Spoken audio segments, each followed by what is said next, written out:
Greetings, everyone. I am excited to introduce Stefan Strohmer, CEO and co-founder of Orderlion. Stefan, welcome to the show. Yeah, hello. Awesome to be here. Thanks for the invite. Yeah, great to have you here. So let's dive in. Tell us a little bit about your SaaS background. Yeah, so I'm currently running Orderlion. It's a B2B SaaS company. We're in the food supply chain. That's awesome because it's the biggest industry in the world.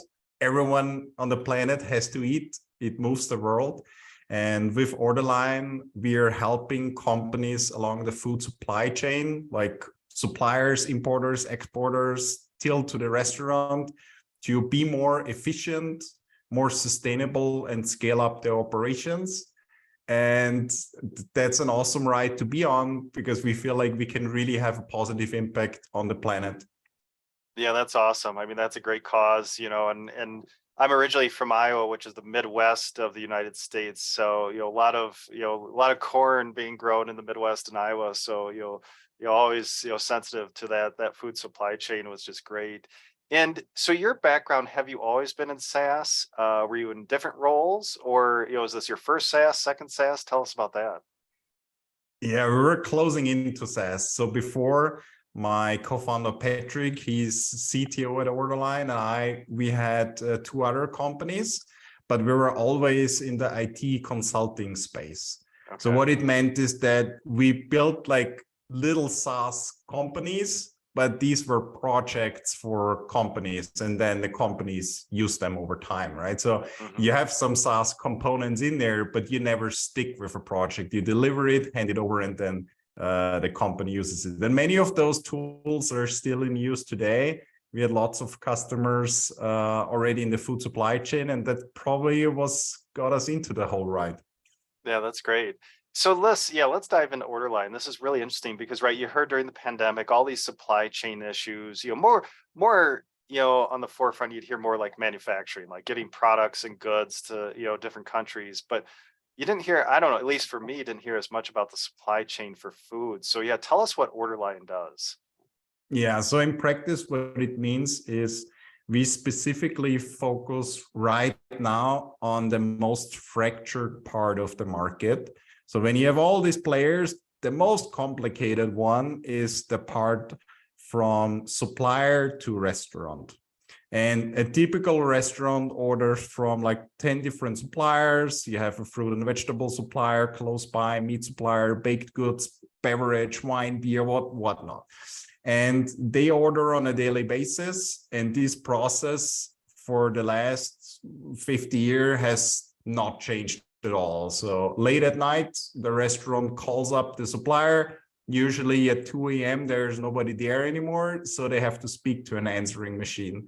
And when you have to do that every single day with products from maybe 50 products per order of a catalog of sometimes 10,000 products that a supplier has, it's not really the best way to do that talking to an answering machine, as you have a feedback loop of 12 hours to know if that order went through and products are available.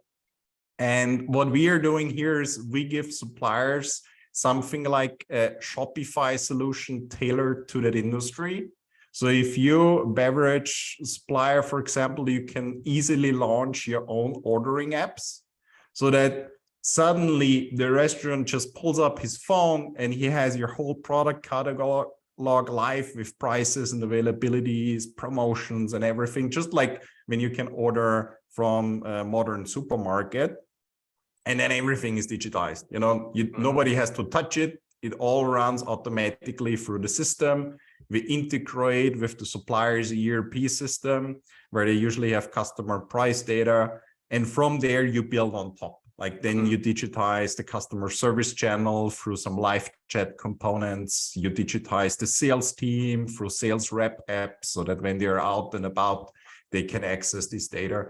In the end, we digitize the whole process and make it accessible for both sides, supplier and restaurant, and therefore help them scale up. Yeah, really interesting. I was going to ask you who your customer actually is. Was it the restaurant or supplier? But you target the supplier and sell your solution into those suppliers. Yeah, after 1 year of painful MVP building, we eventually arrived at the supplier side. We tested three main different models in the very beginning. The one was, we work with the supplier as a customer and they set up their own shops, a little bit like Shopify. Mm-hmm. On the other hand, we also tested a kind of marketplace where we sell to the restaurant and we say, hey, we have all these suppliers and all these products and we take care of it, a little bit like Amazon. And then you take a commission cut. And the third one, we built like a professional procurement solution for big restaurant chains like Burger King and so on. Mm-hmm. And all of them kind of worked, but only one really felt like we can scale it up in a way that it doesn't become a project-based business. And that was the supplier side. That's how we ended up. Yeah, and really interesting, right? The whole MVP building, the product market fit. So as you were building the MVP, you were testing different solutions then, selling into the supplier, creating the marketplace, doing just some tests with the product just to see where you got the most traction. Yeah. And the best feedback.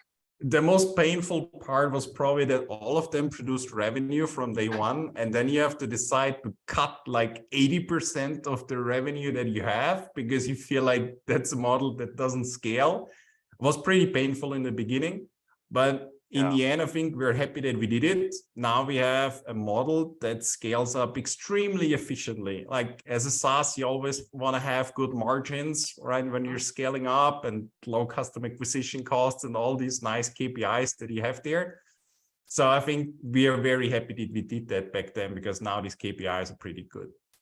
Interesting. And tell us about your pricing model. Is this a fixed, monthly price, traditional subscription? How do you charge your suppliers?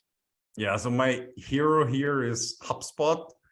Probably you mentioned that name in every single call internally when we talk about pricing, because they really figured it out how to do it well, how to serve a nice defined customer base, get them on board and deliver value while you monetize. So we have the free pricing tiers from small to big, targeting to different kind of companies in size from small to medium to enterprise. And then within these pricing tiers, you have multiple ways how you can put your product together. So over time, we arrived at the most comprehensive solution on the market. That's why nowadays we used to call ourselves an ordering app, and now it's an e-commerce operating system. So that should highlight that there's a little bit more in there now. And so therefore, just like HubSpot, then you have add-ons, some of them fixed price, some of them usage-based, and all of that adds up to a rather comprehensive solution. Okay, great. So the small, medium enterprise modeled after HubSpot. And then what year did you found Orderlion? We started all the way back in 2018. So about the first 2 years was MVP phase, I would say. Then the next 2 years, 20 to 22, was pretty much figuring out how to make things scalable. And now we're into scale up phase. So I would consider having lived through 3 phases where we are currently living the 3rd phase of these 3. Okay, that's great. The scale up phase. And then where is your company located? Are you virtual? Do you have a headquarters presence? Yeah, so we call ourselves a remote company, and it always clashes with reality when we get physical mail and we have to pick it up from the post office and nobody does it because no one ever goes to the office. So we are a remote company, pretty spread out through Europe. But as we still feel like we get some value out of meeting face-to-face every once in a while, we have like 3 hubs. One hub is in Vienna, where we originally started from. Then we have 1 hub in Paris, and the 3rd one is in Barcelona. Okay, great. All right, and you're located in Vienna, correct? Right now, I'm calling from Vienna, From Vienna. Okay, perfect. And then what's your team size now for Orderlion? Yeah, we over the last 6 months or so, I think we scaled up from 10 to 30 people now. And that's mainly due to our regional expansion. So once we figured out how the whole process of customer acquisition, onboarding, and servicing them is scalable. That's when we kicked in gear and expanded to multiple markets. And therefore, you also need people to speak the languages. That's the thing, right? We are based here in Europe. So you deal with multiple countries with their own languages. And therefore, early on, you need to be able to scale up that part of the business, because in this industry, in the food supply chain, you don't get that far with English across the country. So you need to be local. Okay, interesting. And so you said 10 to 30 staff growth over the last 6 months. Okay, just making sure I caught that 30 right. That's great. And then anything you want to share about the scale of your company, ARR size, revenue, anything you want to share there? Yeah, so we tend to give out rather ranges than to be too specific. But what we did so far is we raised about $7 million over the last few years, finished the last round just recently.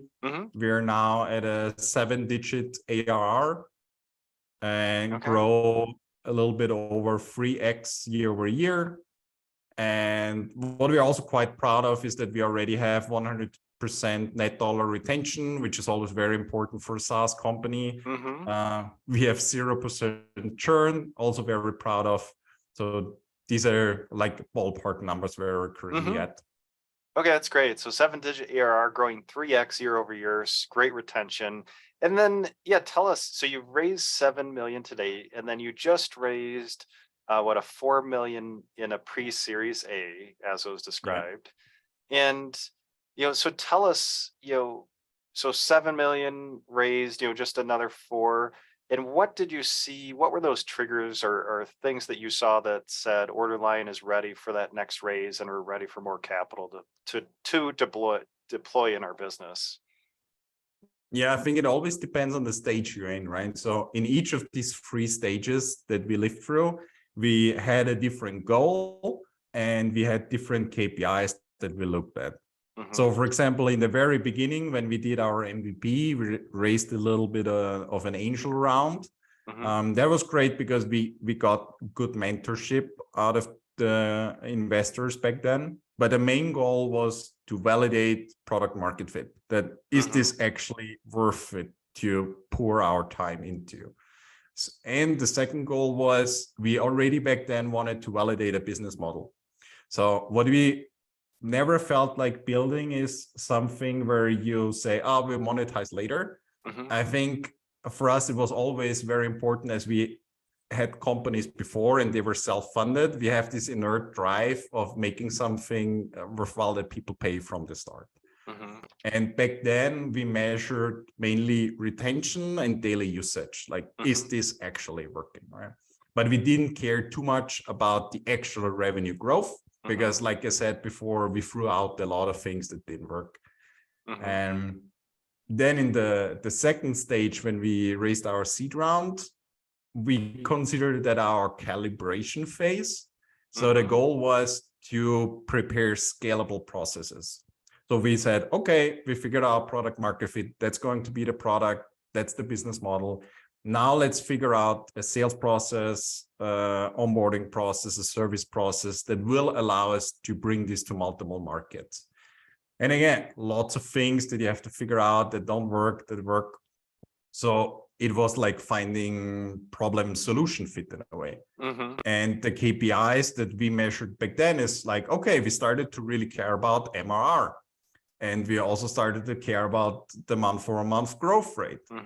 We still cared about retention and like the whole product funnel, sign-up metrics and all of this. And then now that we are in the scale-up phase where we did our pre-series A round, our goal is to go internationally, and therefore a couple of new KPIs that kick in. So instead of measuring MRR, we now talk in terms of ARR. Like if you have very little revenue, it's kind of embarrassing talking in ARR. It's like 0.00.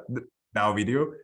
We also care about net dollar retention rate, ARPA, the average revenue per account, customer acquisition cost payback rate. sales funnel metrics, and all these things that kicked in now that we start to care about, where before it was not really necessary. And then you use all of this for the fundraise, right? When you see that the metrics tell you things are going well, there is the demand for it, it grows in a way that you want to see it, that you have margins that you want to see, then you get to it and set it up, the fundraising process. I love that. So you characterize this, in your journey, kind of that first stage, seed stage, validate product market fit. And then you moved into the scale phase, and now, I'm sorry, into the calibration phase, and now into that scale phase, going international. So I love that description of your journey. And to find suppliers, what is your go-to-market motion? Is this emails, calls, inbound SEO? How are you finding your customers? Yeah, it's mainly outbound calls. Okay. This industry is not very digital, and even the decision makers have to be super involved in the business. So it's very hard to reach them via email. They just don't have the time for it. It's got to be a phone call. Okay, really interesting. And just, interesting how each industry is different and how you can reach out to those. And so you've raised 7 million to date. Any lessons that you'd like to share to other SaaS founders listening, during your fundraising journey, that, anything that you've learned or you wish you had known when you started fundraising? Yes, I think in fundraising, a lot of advice out there is correct, but at the same time wrong. And I think it is because most of the tips depend on the stage you're in. So if you get general advice, it might be completely wrong because you're in a different stage. I think a few things that might be true across all stages, despite maybe being super obvious, is I felt it helped me to approach fundraising like sales. So I did a lot of sales at Orderlion myself and built up the sales team. So I think I had it kind of a natural way of approaching it like that, so that you set it up like a funnel. You have the various stages and you try to kind of define your ideal customer profile, that you only reach out to the investors that you really want to reach out. You create maybe your filters on Crunchbase based on industry, sector, geographic, and all these things. And then you do like your first outbound and then your follow-ups and so on. So approaching it like sales and thinking about momentum in the funnel, the breadth of the funnel, and qualifying as you go helped me quite a bit. And each call, each email, each meeting was pretty much a sales meeting. You just don't sell the product, you kind of sell the idea.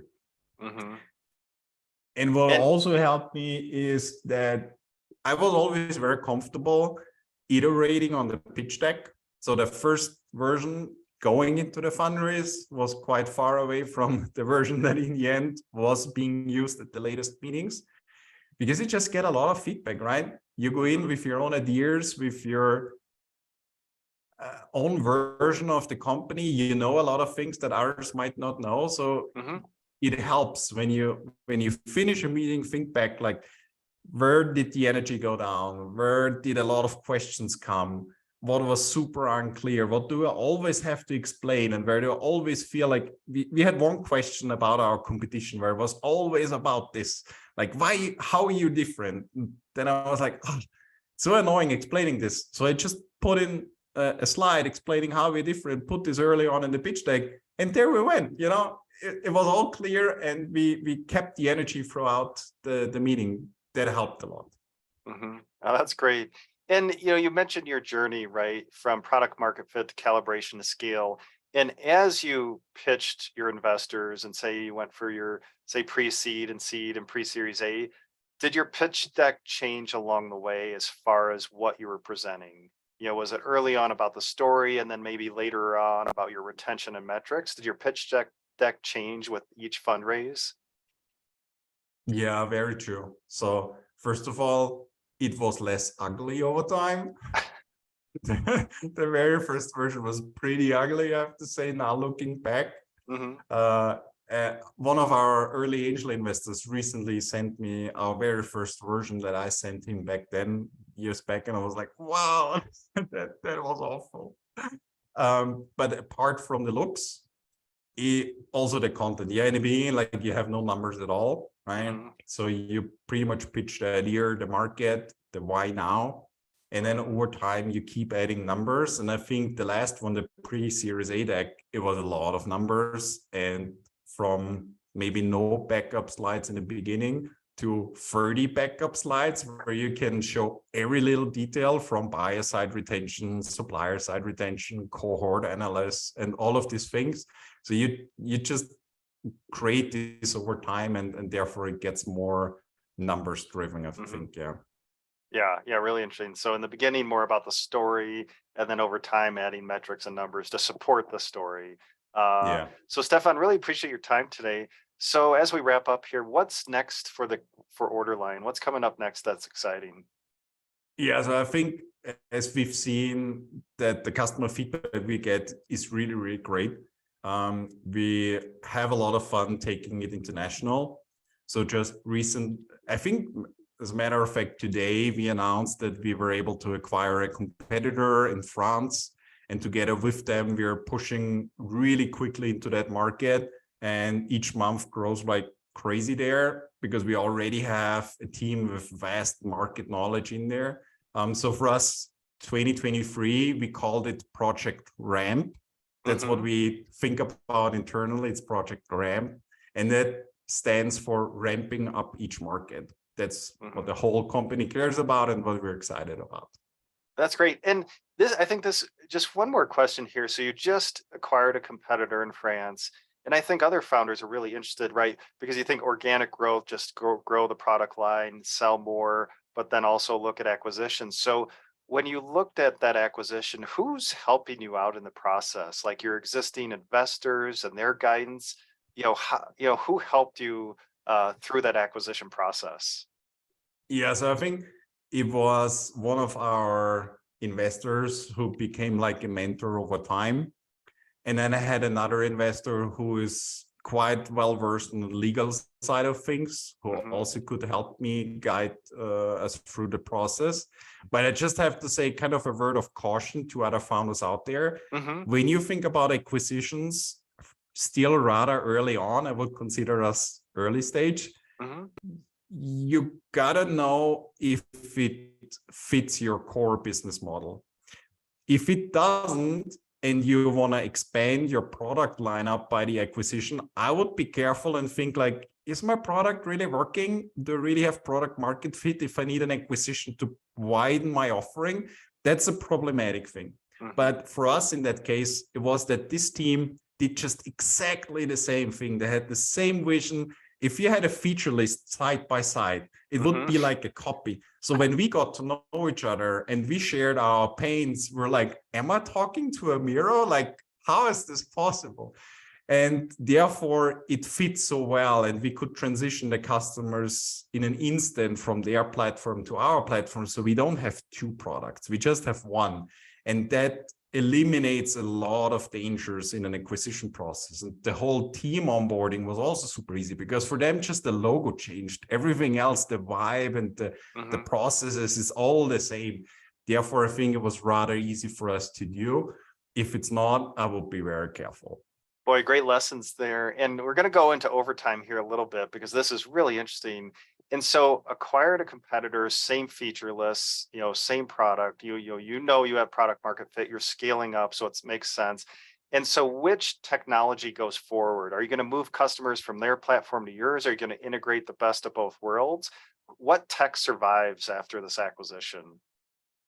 Yeah, so we looked at it, and in the end, we saw that our product was a little further advanced, and it was already more set up for scale. And that's super important when you go to multiple countries, that it's easy to add multiple languages, that it's easy to increase the load on the server, that you have like microservices and distributed systems and all these things you already had in place. Because for us, from day one, we thought about going international. The reason is probably Austria is such a small market. Like we have less than 10 million people living here. So you need to do that, right?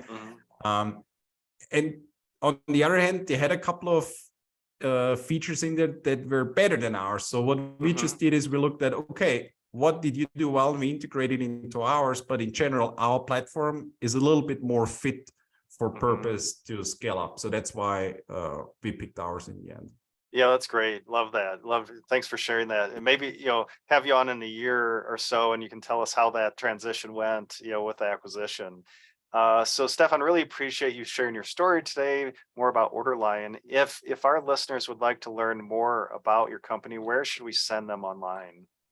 Yeah, I think the best place is either go onto our LinkedIn account. If you put in Orderlion in the search, so it's like order, like when you order something, and lion like the animal, or you can go to orderlion.com. That's our website. You can learn a little bit more about the product. But I think LinkedIn is a nice place because we share things about our work, and then you get a little bit more insights into the day-to-day things. Okay, well, great. So if you'd like to learn more about Orderlion, check out their LinkedIn profile or check out Orderlion, Lion.com to learn more. And Stefan, really appreciate your time and sharing your story today. Yeah, you're welcome. It was great fun. Thanks a lot.